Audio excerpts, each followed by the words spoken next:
are listening to a free version of the Majority Report with Sam Steeder. To support the show and get another 15 minutes of daily program, go to majority.fm, please. The Majority Report with Sam Steeder.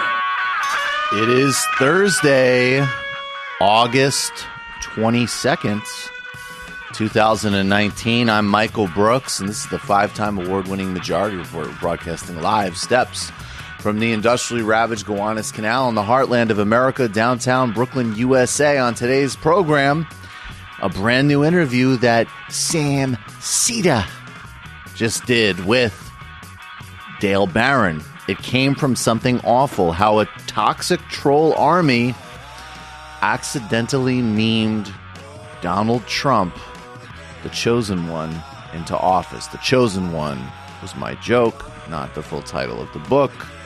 That interview was recorded just recently. Bernie Sanders unveils a $16 trillion Green New Deal plan to combat the climate crisis, achieve full employment on the heels of a radical labor and criminal justice plans. I guess more folks have plans now and a movement. ABC News reporting on the fires blazing through the Amazon. Fires set into play by the fascistic Brazilian government in spite of lies from the Bolsonaro regime that they were set by NGOs. This in conjunction with already a rights crisis facing indigenous people in Brazil, ecocide and ethnic cleansing on the heels of 500 days of the political imprisonment of Lula da Silva. However, Congressman Hank Johnson, along with Ro Khanna, Ilhan Omar, Susan Weil, Veronica Escobar, and several others have called on the DOJ to provide answers for its close coordination with the Lava Jato investigation, which put Lula in jail and set the stage for the destruction of the Amazon. Trump says he's seriously looking at ending birthright citizenship on the heels of wanting to detain children indefinitely in camps. Time to be serious. In fact, it already was well timed to be serious. 70 mayors sign a letter opposing the Trump administration's proposal to restrict access to food stamps. At least 8 jail officials knew that Jeffrey Epstein was not to be left alone in his cell. But yet somehow it still happened. Is this who we are? Are we really a giant CIA operation? Jay Inslee is ending his climate change-driven campaign for president. The only one, besides, I guess, Bill de Blasio, fresh off of the heels of calling for the freeing of Leonard Peltier, who should not drop out. Congress pumps brakes on an interior push to relocate the Bureau of Land Management to make it easier for land exploitation. And Trump says he's got a great Medal of Honor winner in mind. Can you guess who that Medal of Honor winner might be? Any guesses? Who would Donald Trump like to award the Medal of Honor? One word. Guess. Give me one name. Who would... I mean, come on, guys. Don King. That is a great guess. It is not true, but I love the thinking. Myself. I would like very much to award myself a Medal of Honor. Thank you. A Medal of Honor winning. I'm not mentioned. So stupid. So stupid. It's called the Medal of the King of Jerusalem. There's a lot of analysis about the new anti-Semitism coming from the Trump gang yesterday, and I think we covered a lot of it. But I don't remember if we put this take forward yesterday, but I forget who. I think it was Orisa on Twitter, and I apologize. This isn't in the prep. I just remembered this, but the point of the tweet was this is also just being super pissed. Because in Trump's head, he doesn't have any historical or analytic awareness of anything. So he's given and indulged the far-right regime in Israel of their every single wish. And he still can see a poll that Jewish voters aren't flipping to him. So he's livid. And I think that's 100% true. Yeah, don't tell me we're not backsliding on race when they're bringing back old forms of bigotry that we haven't even seen in a while. I mean, so many different things are happening on race right now, including, I don't even know, backsliding, reinvention of apartheid for the 21st century. But no doubt. And that's why I always say there's only one place where fascism is safe for Jews. I mean, I'm being a little flippant, but that's also like a serious point. You know, I wouldn't get too comfortable in any type of authoritarian far right leaning regime if you're Jewish, even if there's a marriage of convenience with the far right authoritarians in Israel. But let's get to Brazil. We know, and it has been repeated, that the Amazon is a core fulcrum in the Earth's planetary system. We already know that we're in an ecological crisis. This is B-roll of the fires in the Amazon. Now, it's very important to note, and I just want to say here, I mean, look, and also how the fires are affecting cities in Brazil. It's very important to be real here that this is a political project. This is inseparable from the Bolsonaro government. This is inseparable from the U.S. backing of things like Lava Jato, the Wall Street endorsement of J.R. Bolsonaro. The Canadian Broadcasting Corporation, on the day that Bolsonaro won, put out a tweet saying, you know, he's controversial, but great business opportunities. So it's extremely important that we frame and understand what this is, which is that J.R. Bolsonaro, along with the Republican Party, is the greatest threat to human survival on planet Earth right now. That this is a political decision. This is an ecocide and a global ecological threat. And it's also absolutely a form of ethnic cleansing of the Brazilian indigenous communities. And that there is a long policy set which implicates the Obama administration, the DOJ, Wall Street, mining and ag businesses that lead to this moment we're in, which is literally life and death for the entire planet. This is a report from Brian Mayer. He's a reporter, of course, for Telesur and also co-editor of Brazil Wire, which is the indispensable Brazil resource everybody needs to read, reporting from Sao Paulo yesterday on the fires. I'm standing on the north side of Sao Paulo, where the entire city is engulfed in smog, as it has been since Monday, in a weather phenomenon that's related to smoke coming up from the Amazon rainforest, where thousands of fires are currently raging. Now, every year in the dry season in the Amazon region, small farmers and ranchers practice slash and burn agriculture techniques. They burn the scrub on their land, and it creates nutrients in the soil. It's not good for the environment, but it's hard to convince them to stop doing it. But what's happening this year is different. President Jair Bolsonaro is giving out signals to the big loggers and agribusiness companies that they can invade natural parks and indigenous reservations and chop down trees and burn whatever they want. And so there's huge fires out of control, animals are dying, and the risk is that if he continues acting this way, there could be a phenomenon called dieback, in which the entire forest could burn down uncontrollably if it reaches a certain point of deforestation. And some biologists are predicting this could happen by 2030. Now, if Bolsonaro stays in power acting this way, the odds are that this is really going to happen. And since the Amazon provides the world with 20% of its oxygen, it would be a catastrophe. Jair Bolsonaro is the greatest threat to human survival on planet Earth right now.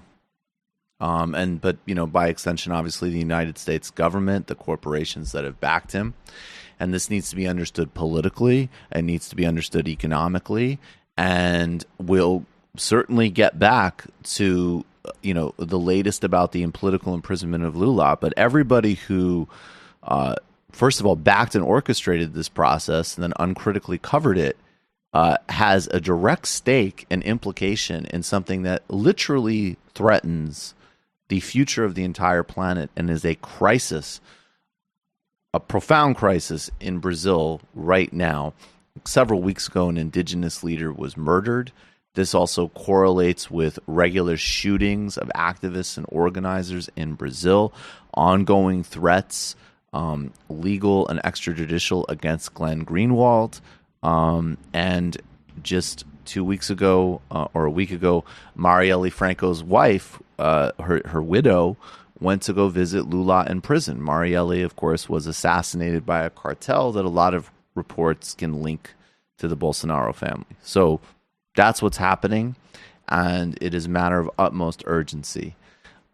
We have, I guess, an ad to get to, and then we will come right back with Sam's interview. But Sam gave you this pitch. Thanks, Michael. Before we get to author Dale Beran on his book, It Came From Something Awful, How a Toxic Troll Army Accidentally Memed Donald Trump into Office, let me just remind you folks, now that the weather is still a little bit warmer, might be time to switch up your sheets and duvets to something a little breezier. From Brooklinen's newest linen collection, these beautiful airy linen pieces that give your bedroom a certain chic. Do you hear that, Matt? Oh, yeah. Yeah. Gives you a relaxed feel. That's what my bedroom's like. Yes, I can imagine. They don't have a gamer's version of this. But these things, they honestly have a relaxed feel. They give you the ultimate comfort, and they look a little bit stylish. Not to mention, available 12 different colors and patterns. My Brooklinen sheets, it's very hard for me to disaggregate a lot of changes over my life for the past year and a half. Marital status changing. That means sleeping arrangements changing. That means I get to choose which sheets I use all the time. My Brooklinen sheets, it's hard for me to disaggregate the different emotions I'm feeling, but I'm feeling great. And part of it I know is my Brooklinen sheets. I don't want to go too deep into that, but they honestly, they look great. They feel great. They get better as you sleep on them. I have just now, it's just like they're my favorite T-shirt, except for I get to sleep in it every night. And it's in your name. It's in their name, so you know that Brooklinen's newest linen collection is amazing. Like I say, I can't recommend their products more. Graduates, newlyweds, friends, family, treating yourself to a bedroom upgrade you deserve. And now Brooklinen.com is giving my listeners an exclusive offer. Get 10% off and free shipping when you use the promo code majority at Brooklinen.com. Brooklinen is so confident that you're going to love their sheets or their comforters, towels, pillows. They all come with a lifetime warranty. The only way to get 10% off and free shipping, use promo code majority at Brooklinen.com. That's Brooklinen.com. Promo code majority. Brooklinen. These are the best sheets ever. Now we're going to take a quick break. When we come back, I'll be talking to Dale Beran about his book. Best sheets ever. Do you see? All right, guys.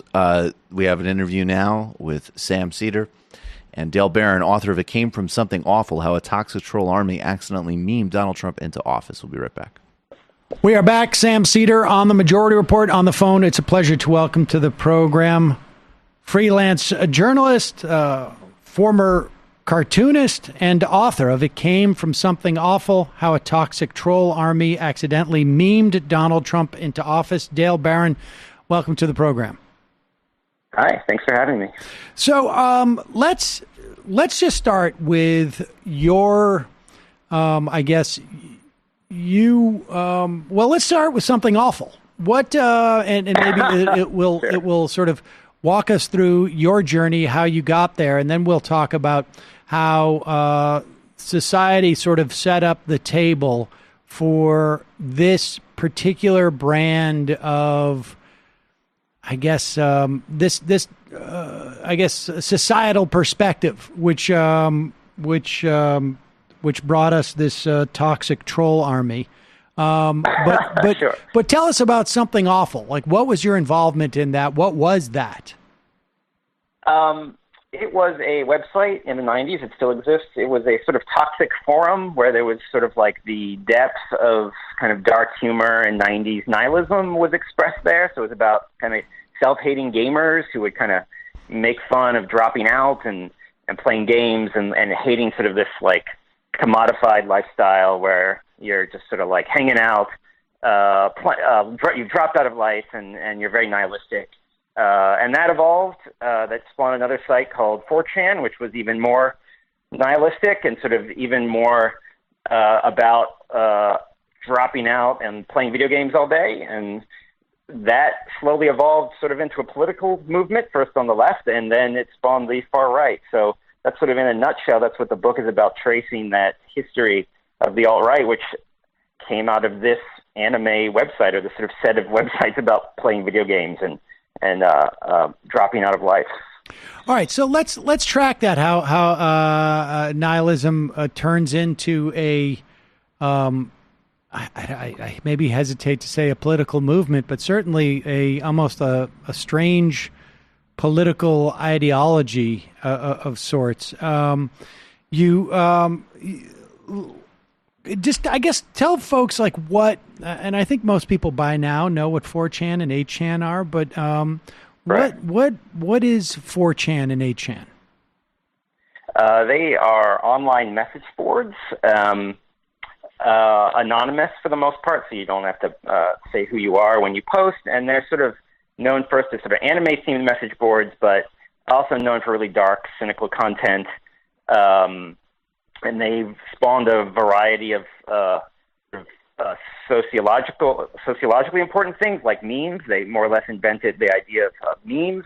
And then they invented then Anonymous, the sort of far-left hacktivist collective, came out of 4chan around 2008. And then they largely spawned the alt-right around 2014, 2015. So very large internet message boards that sort of, to me, I argue, are sort of the center of a sort of type of youth counterculture that then sort of evolves into political movements. Now, the people, as you talk about these sort of different eras of 4chan, right? Anonymous and then Gamergate, I guess, and maybe the alt-right and whatnot. These are not necessarily the same people, right? They're different generations of people who are like adopting parts of the generation that was prior to them. And by generation, I'm using the term, I guess, maybe a little loosely or a little specifically, not necessarily, although maybe we're speeding up in that way. But I mean, is that right? Right. We, in some sense, I sort of use these sites to kind of make a sociological argument about sort of trends and sort of to understand the phenomenon of like why suddenly in 2015 there's this huge fascist movement on this very popular message board. But actually going out and speaking to people from the sites, people using the sites and going out and finding sources for the book, some of them are the same, right? Some of them kind of have gone through the whole thing. For the most part, the far left anonymous hacktivist group are different. So part of why the right, far right movement spawned was there was a quote unquote moral vacuum where all those people left. A lot of people grew up, left the site. But a lot of folks the idea is that you sort of had this vast disenfranchised group of people who were sort of ever more marginalized, right? Like after the 2008 crash, there were just sort of men that just dropped out. They never came back. And they ended up, in that case, you're on the internet, you're hanging out, and the people who were there in 2005 and were like, haha, I'm dropping out of life, I'm a Gen Xer, I'm like, life sucks. Then 20 years passes, right? And like the idea is that how long can you be a nihilist? How long can you do that? And the answer is not long, right? So at first they try the left. They're like, all right, well, we're going to break out of our mom's basements and we're going to have this hacktivist political movement that is going to destroy a big government or the industrial complex or big corporations.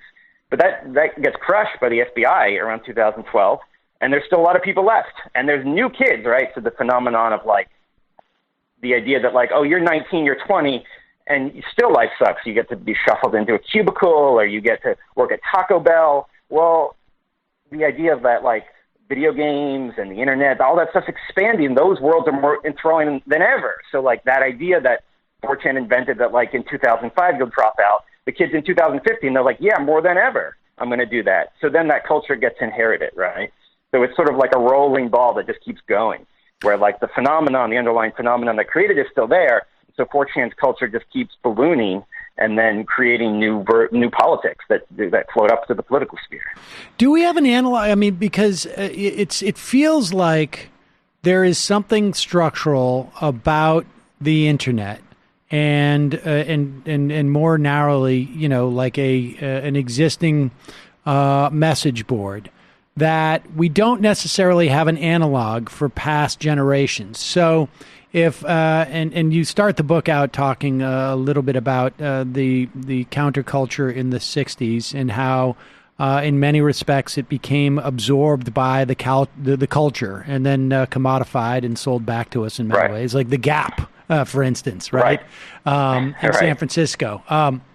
But it was very hard to maintain whatever feelings or attitudes there were from the late 60s, because there was no third place, if you will, where the dynamic was static.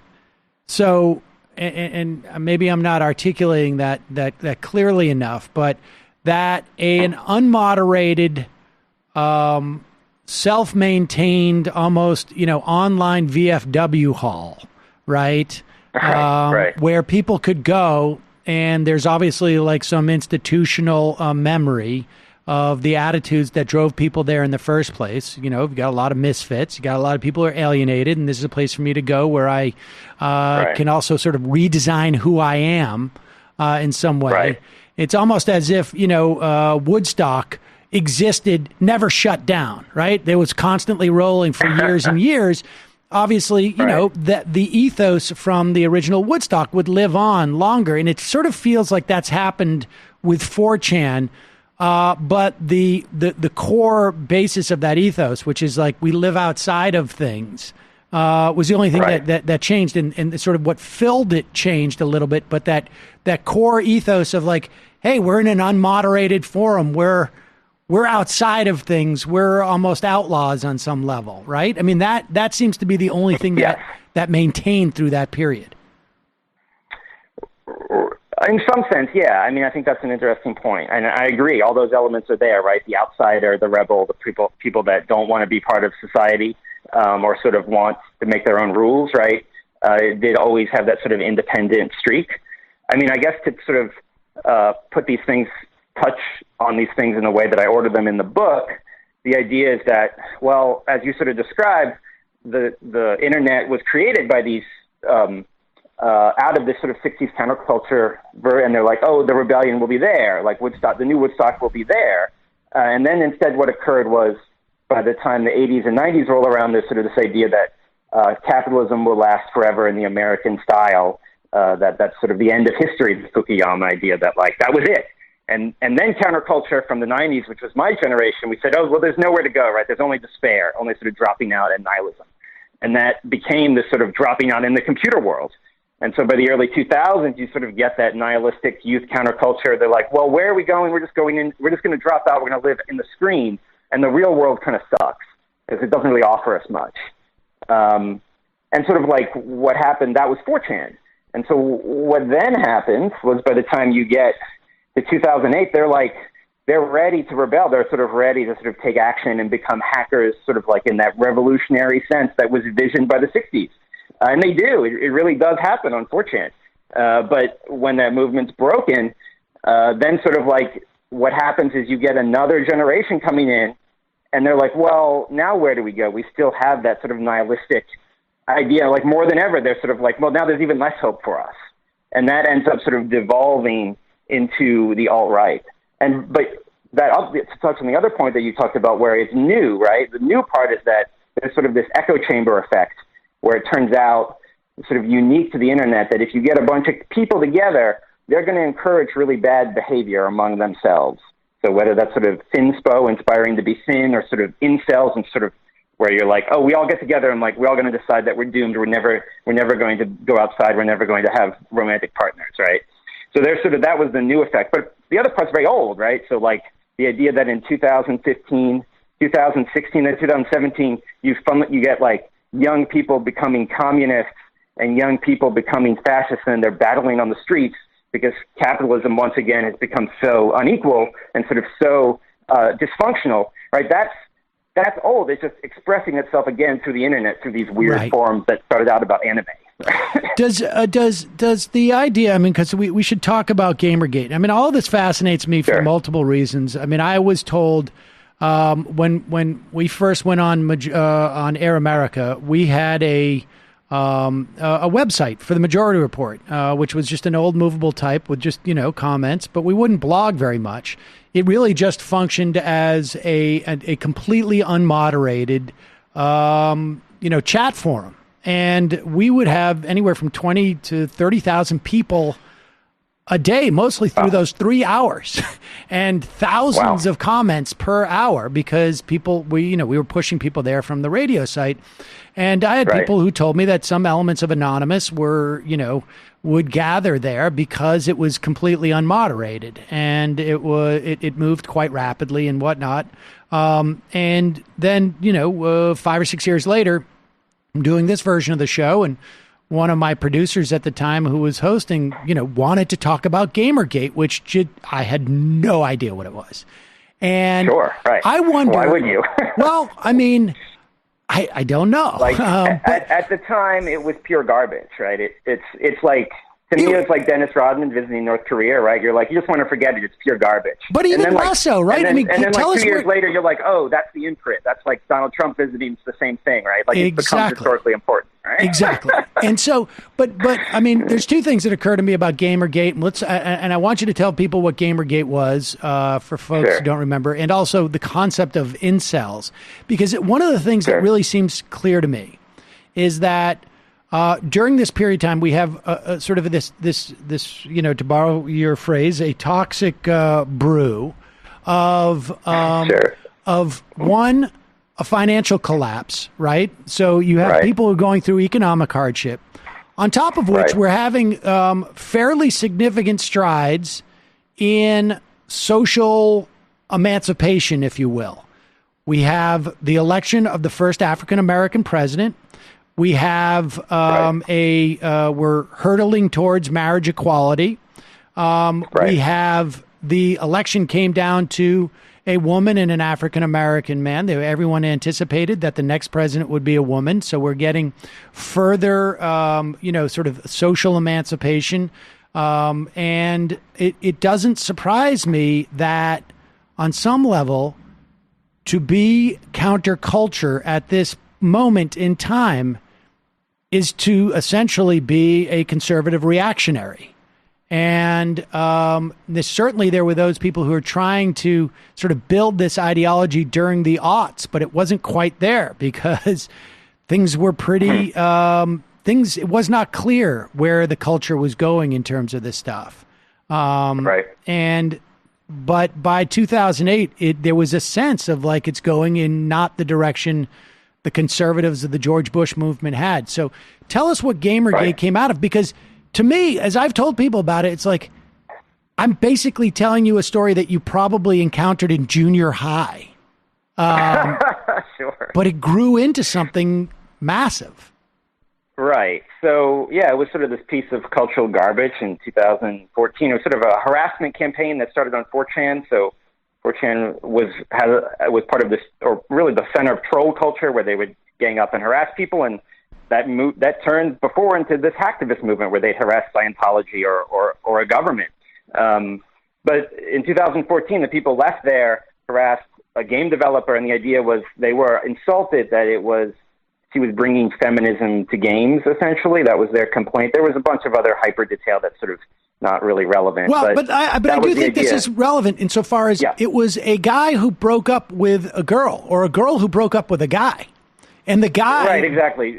Yeah. Basically created this narrative. He was sort of a jilted ex or something, and he posted this long, angry screed to kind of inspire the angry young men on 4chan. He knew already that this woman, Zoe Quinn, the game developer, was already being targeted already by sort of the incel community at that point.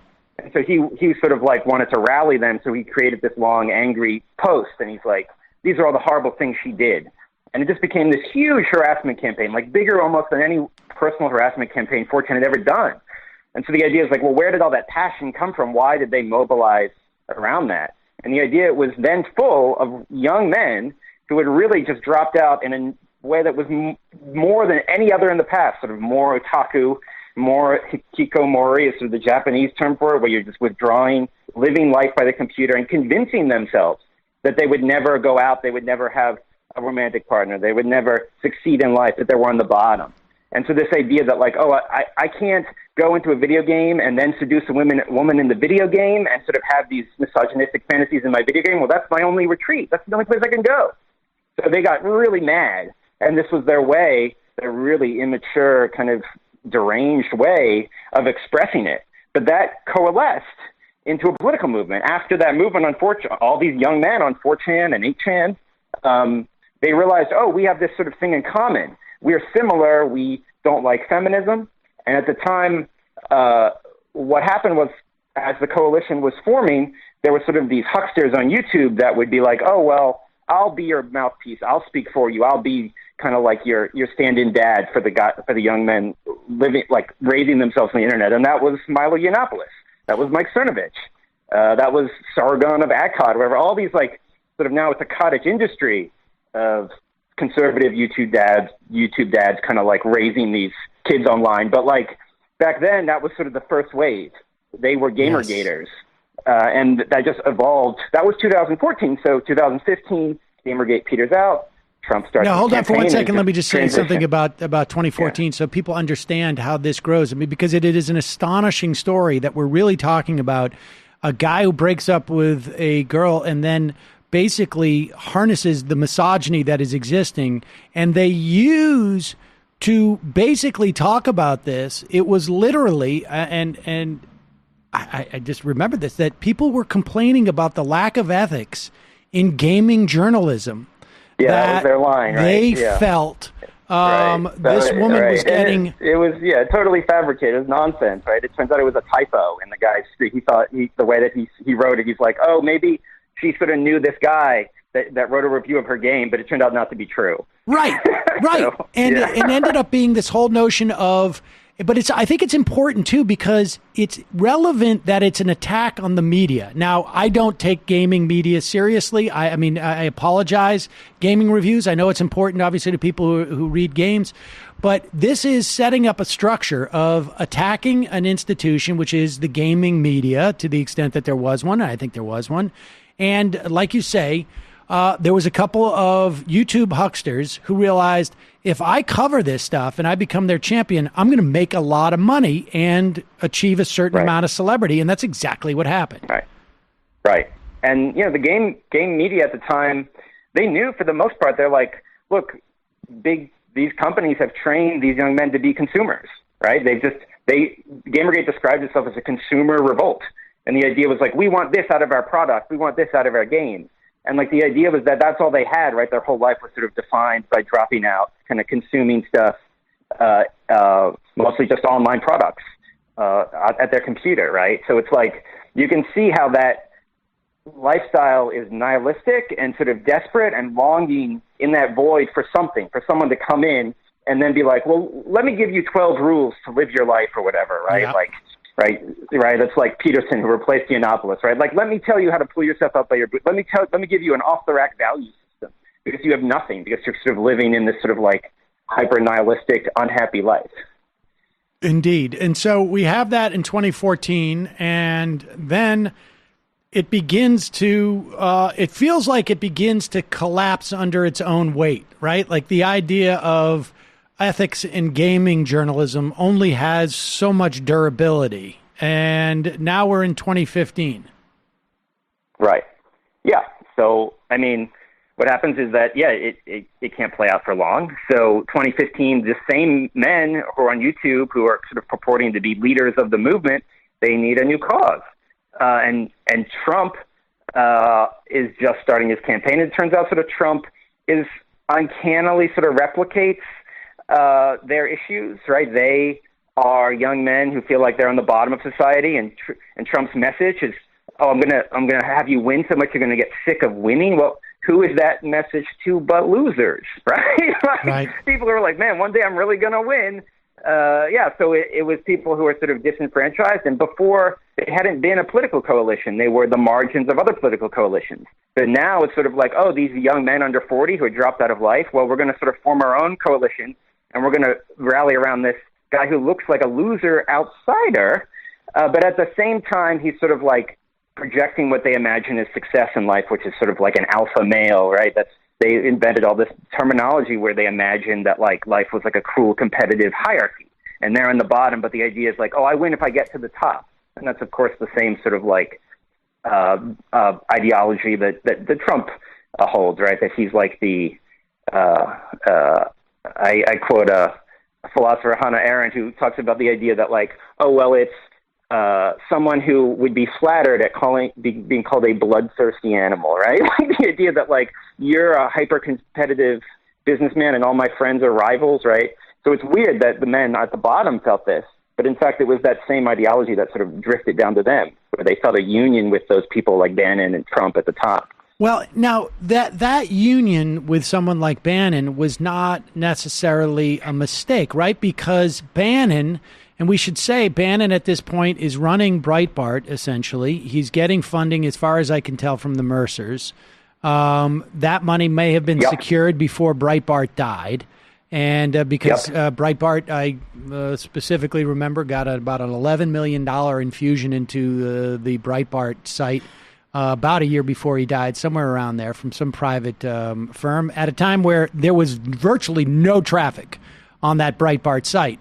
Breitbart, who believed that politics is downstream, I should say, from culture, that infused the ideology of that site. So how did Milo end up at Breitbart? Did Bannon basically see this building and say, this is energy that we can use? I mean, it's a crazy story, and you're right? So it seems like a grassroots movement at first, but whatever part was grassroots, Steve Bannon, at the head of Breitbart at the moment, in 2015, took it and spent all that Mercer money to promote it through Yiannopoulos, right? So Yiannopoulos had been at Breitbart a little bit earlier, so he was already writing for Breitbart when Gamergate hit, and then he sort of switched to Gamergate, so they had already met, and he'd already been hired. And the idea is that Bannon and Yiannopoulos learned about 4chan and 8chan and these groups through Gamergate.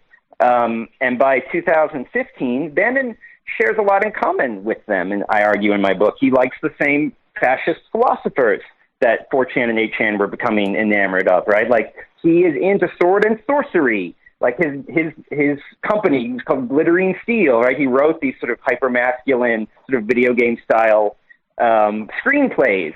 So he loves this population, and he says, the quotes I have in the book are something like, he's like, these young, disenfranchised white males have monster power, and they come in through Gamergate or whatever, and now they're going to vote for Trump.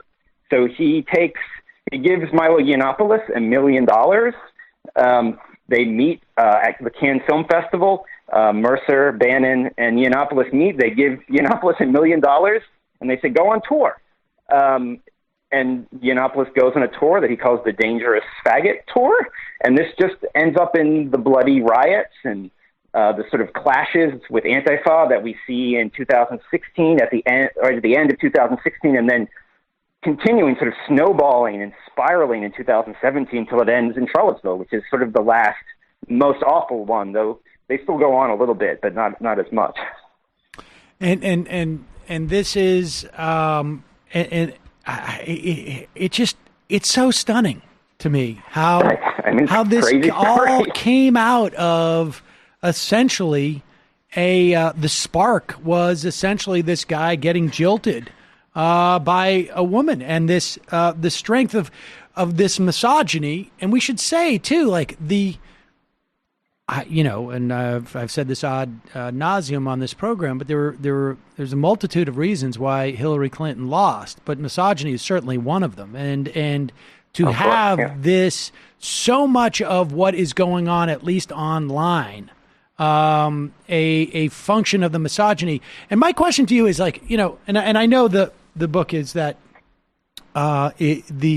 this troll army memed Donald Trump into office.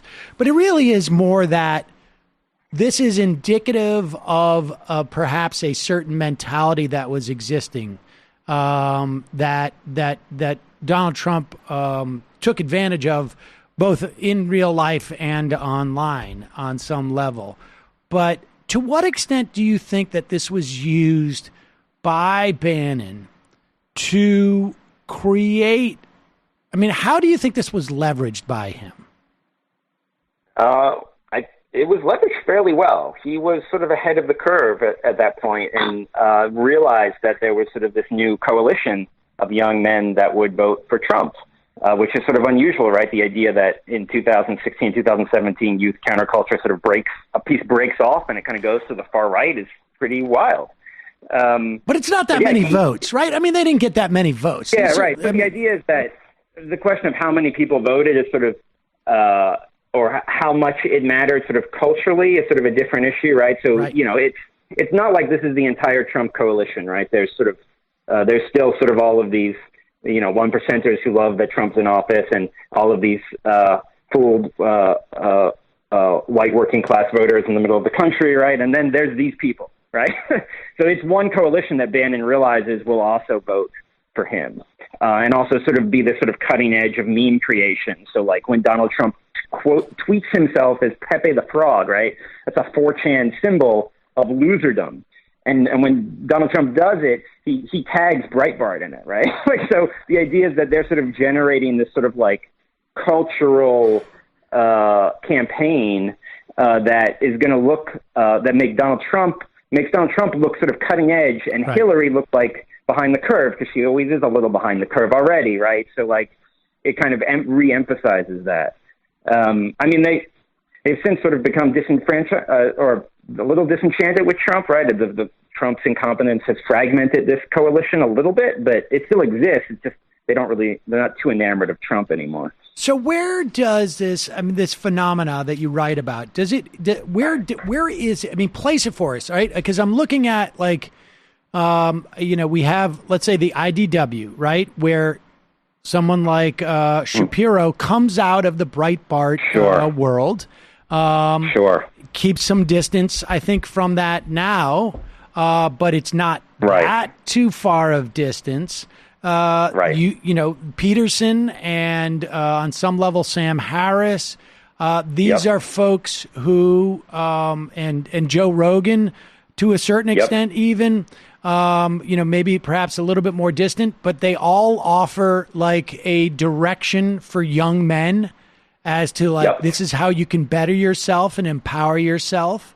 There's a how-to quality to that, and we also you know, we still have sort of the hard alt-right, although they seem to have lost some traction. Bannon seems to be adrift. Like, where are these people? Is this phenomena over and it's just mutated into different things, or what? I mean, it's certainly mutating, right? It's on the internet, so it mutates fast, and we've seen it mutate a lot. But it's not over. So Charlottesville, I would say it sort of has 2 or 3 sections, right? There was the Gamergate era. Then there's sort of the Trump era where they're emboldened. They go outside. Bannon has mobilized them. And then there's this third sort of post-Charlottesville era where the underlying phenomenon, right? These men still are disenfranchised. They still have very few prospects and sort of hope in their life. And they still sort of live very dark, nihilistic lifestyles, right? Like, life hasn't really gotten better for young people. They're still mired in debt and sort of on the bottom of the economic ladder. So those main causes are still there. So it's still there. The question of what form it takes, well, we now know there's been a lot of good reporting, and I'm still writing on it. And so the idea is that they're back on the internet. They're afraid to go outside. When they do have rallies, I go to the rallies, and they're sort of now embarrassed at being humiliated sort of in this culture. Most of them, they used to sort of be bold. Now they're sort of afraid to talk to me a lot of the time. But they're now on the internet, and they're hanging out in Discord groups. They're hanging out on 4chan and 8chan. And really, when they do go out is when they're so despairing and nihilistic that they want to murder a bunch of people. That was the New Zealand shooting, and then the copycat shooting in Poway, California. Those were both 8chan shooters. So it sort of like links into this mass shooter phenomenon where a lot of those guys were alt-right.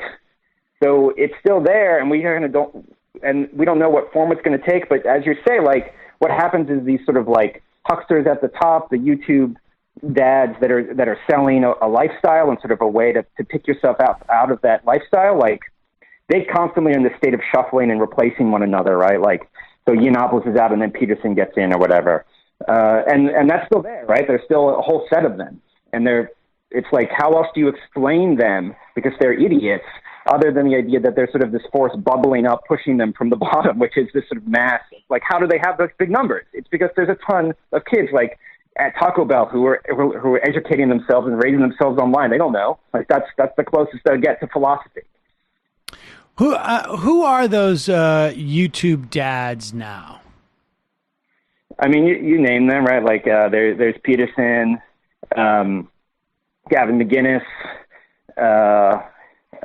Stephen Molyneux or whatever. Stefan Molyneux, yes. I mean, it's just, yeah. Like, there's so many of them, and of course, like, this is also keys into a larger sociological phenomenon where if you're just that age, no matter what your political standing, you're on YouTube, you're hanging out on Discord, you're probably not reading much. Like, I work as a college professor, and it's hard to get my students to read books, but they're on YouTube constantly, right? So they're just getting all their information from YouTube. So, like, this subset of them who are sort of, like, really despairing and happen to be young men, they're drawn to, like, hang out, in a sense, sort of virtually with these sort of, like, YouTube dads or sort of YouTube gurus who are like, oh, I'll help you out. I'll figure out life for you. Let me ask you this about, like, how many people do you think we're talking about? Like, when we talk about, people unfortunately, I mean, and you say you go out and see them in public. I mean, because I think certainly my own personal experience on, let's say, Twitter, I think I get an outside notion of how many people are actually on Twitter, because it really is, it feels like everybody's on Twitter, but that's just because I know a narrow set of people, and they're all sort of like-minded, and it just so happens to be that is the key demo for, that's the people I follow on Twitter. But Twitter, is not necessarily representative except for, a specific group. Like, how many people are we talking about here? Because on some level, I still think we're living in an era where we have yet to fully socialize. Society is not caught up with social media. Like, we don't, we had a period where it's like, this guy's got 100,000 Twitter followers. We should get him a book deal. And then you find out, well, it doesn't really work that way. But, nobody's going to buy that book necessarily. But how many people are we talking about? I mean, that's a really good question. I know that, 4chan is still one of the most popular message boards on the internet, right? There's thousands and thousands of posts an hour or something. So these sites get huge numbers. I am not like a pollster, like, I'm not a numbers guy, so I don't know, like, estimating the sort of the size of the population, I probably get the figure very wrong. I mean, I guess, like, I sort of approach from the other end where I'm, like, looking at someone like Jordan Peterson, and you're like, why, right? Like, how does he have 1 million people listening to him? Like, who are those people, right? So there's sort of, like, these people who are, to me, not saying very smart things, but they have these huge followings, or Gamergate, right? It's like, well, why did millions of people do this, right? Though, yeah, like, compared to sort of the size of the United States, I'm not sure. I mean, to me, just sort of like teaching college, right? All my students know about this. This is sort of the culture they're in, right? So I think if you're a young person, I've tried to sort of fairly describe young people's culture in general, right? So this is sort of a large aspect of it. This is sort of how they regard their politics and their reality, that it's going through YouTube or going through certain message boards. But I guess that's sort of a dance around the idea that I don't know. I don't know how many, and number, I mean, the thing is, it may not be important, right? Like, it's not like I mean, if we had the ability to say, like, we're going to determine that you need to constitute this amount size of the population to legitimately have this type of authority in our society, and you and I had the ability to do that, it would become more relevant. But what's more fascinating is that it could be very few people, and it's creating, it's in charge of our culture. which is also, frankly, the reality with things like cable news, right? I mean, we have a very small group of people in cable news who are determining what we decide is our news. I mean, it's sort of a fascinating dynamic. Lastly, where do you think it goes from here? I think it will remain online, and we'll probably see another manifestation in the physical world eventually. It's going to, I think, persist as a political coalition of some sort, that it's not going away, and nor are unfortunately, the mass shootings are going away either, that they've still gone on every month or so. So I think if the underlying causes are addressed, if in some way, the left has better answers for this coalition, right? Like actual real ways out of poverty, actual real opportunities. If I think the left does well in the next election cycle and reaches out to them, then the coalition could be broken up, right? Like, for example, weirdly, like on 8chan and 4chan, like 2 or 3 months ago, half the coalition was like, oh no, we don't like Trump anymore, we like Andrew Yang, because we want $1,000 a month, right? So it's sort of like this pseudo-libertarian socialism or whatever sort of brand of socialism that is like, or something like that. They're like, that's what we want. We're not fascist anymore, right? Because it's all teenagers, right? Or older men who act like teenagers, but that still means they're mercurial and very variable, and they're in a constant state of identity crisis. So it can be broken up. Does it look like it's going to be broken up anytime soon? Right now, maybe not. I guess we will have to wait and see. The book is It Came from Something Awful, How a Toxic Troll Army Accidentally Memed Donald Trump into Office, Dale Beran. We will put a link to your book at majority.fm. Thank you so much for your time today. Really appreciate it. Yeah, thanks for having me on. Hey, folks, and now we've got a bit of a post-roll, another ad to tell you about. Throw back to Sam for that one as well. Sam loves cutting the ads, folks. Let me remind you, you have the chance to know your dog better than Fur Deep with the most accurate dog DNA test that is on the market, probably that has ever been developed in the history of the world. I mean, it's a relatively recent phenomenon with dog DNA testing, right? I'm talking about the Embark Dog DNA Test Kit. It looks over 250 different breeds. It does 170 different genetic health conditions to help you care for your dog. Look, the bottom line is it's not just about knowing, like, oh, my dog is part terrier, part golden retriever, part German shepherd. What the heck was going on here? It's also, and vets will recommend this quite often, apparently, you get a sense of how you should be feeding your dog. People love their animals. I don't need to tell you this if you're a dog owner or a cat owner for that matter, but for dogs in particular. And the idea that you can feed your dog better or provide them or be on the watch out for any type of potential diseases and help them is huge. And right now for our listeners, Embark has an exclusive summer offer you can't get anywhere else. Go to embarkvet.com. Use the promo code MAJORITY. Save 15% off your dog DNA test kit. You can discover your dog more than Fur Deep.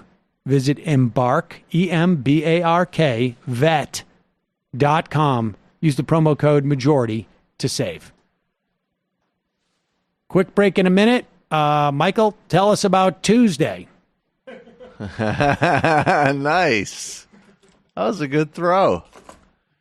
Well, there's actually, we're off next week on TMVS, but this past Tuesday we talked with Shahid Buttar, who's running for Congress against Nancy Pelosi.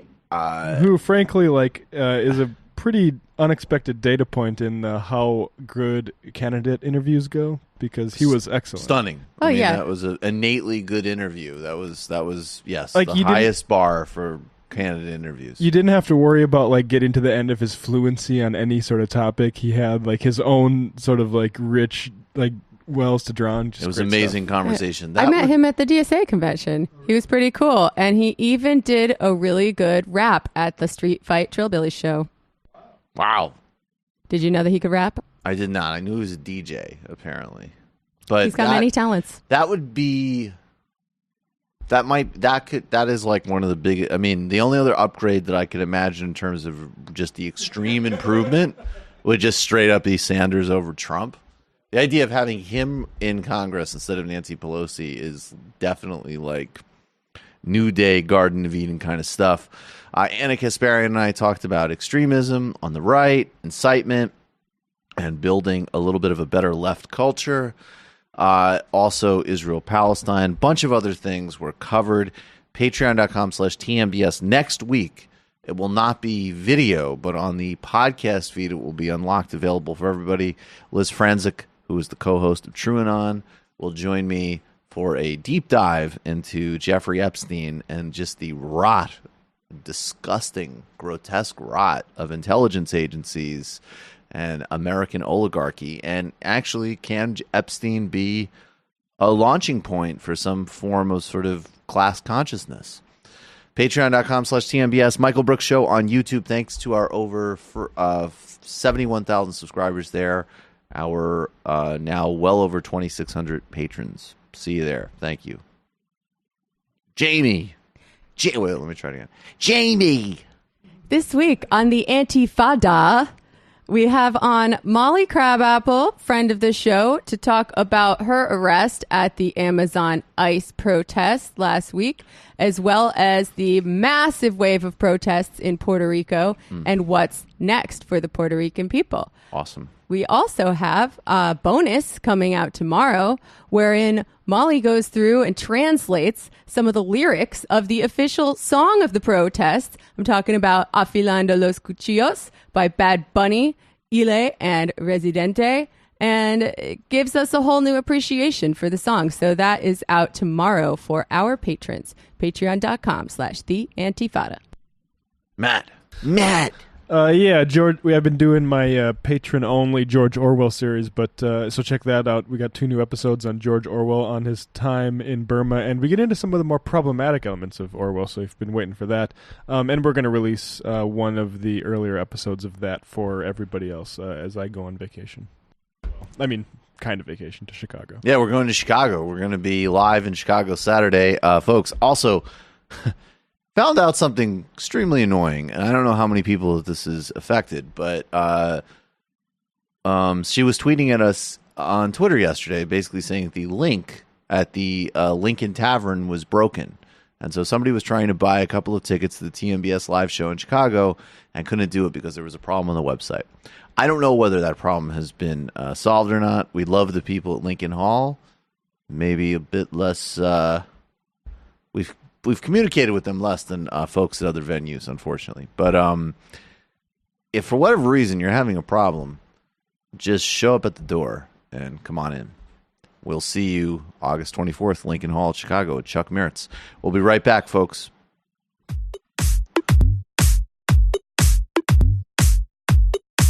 Left is best. Jamie and I may have a disagreement. Yeah, you can't just say whatever you want about people just because you're rich. I have an absolute right to mock them on YouTube. He's up there buggy whipping like he's the boss. I am not your employer. You know, I'm tired of the negativity. I'm sorry, I didn't mean to upset you. You're nervous? You're a little bit upset? You're riled up? Yeah, maybe you should rethink your defense of that, you fucking idiots. We're just going to get rid of you. All right. But dude. You want to smoke this joint? Yes. Do you feel like you are a dinosaur? That's some good shit. Exactly. I'm happy now. It's a win-win. It's a win-win-win. Oh, hell yeah. Now listen to me. 2, 3, 4, 5 times. 847-906-501-457. 2, 38, 56, 27. 1/2. 5 8s. 3.9 billion. Wow. He's the ultimate math nerd. Don't you see? Why don't you get a real job instead of spewing vitriol and hatred, you left-wing Limbaugh? Everybody's taking their dumb juice today. Come on, Sammy! Dance, dance, dance.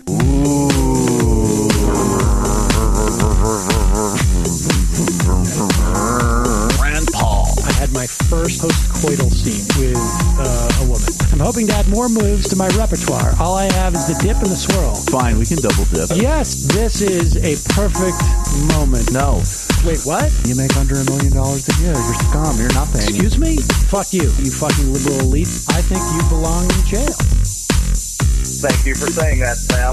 You're a horrible, despicable person. All right, gonna take a quick break. I want to take a moment to talk to some of the libertarians out there.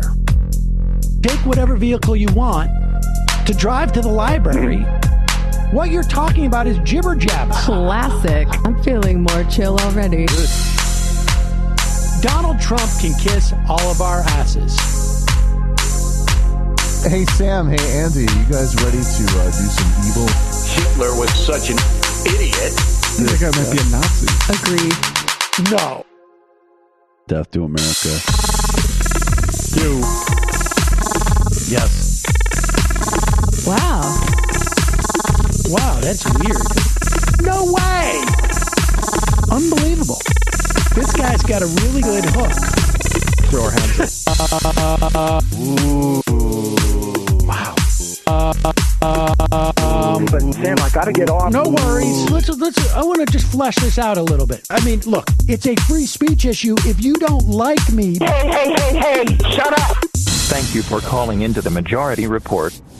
Sam will be with you shortly.